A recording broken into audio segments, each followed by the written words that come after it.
माझे पप्पा दारूचे व्यसन करतात. त्यांच्या 2 वेळा रक्ताच्या उलट्या झाल्या. मम्मीनं त्यांना जेवढे पैसे होते तेवढे दवाखान्यात नेलतं. पण दुसऱ्या वेळेस आईकडे पैसे नव्हते. आईनं शेत विकलं. सगळे पैसे पप्पाला दवाखान्यात घालवले. दुसऱ्या वेळेस पप्पांचा इथं मांजरीत ऍक्सिडेंट झालता. मी शाळेत होती. मला घरी आल्यावर कळलं की माझ्या पप्पांचा ऍक्सिडेंट झालाय आणि त्यांना लाईफलाईन मध्ये नेलतं.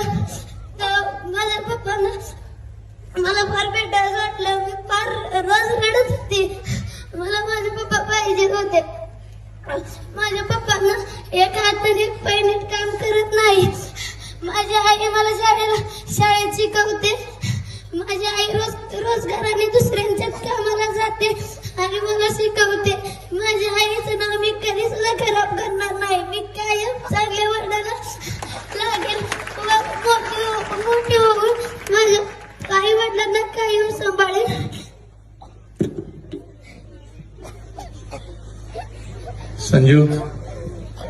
संजू 10वी पर्यंत या पोरगीचं सगळं शिक्षण आपण करणार आहे.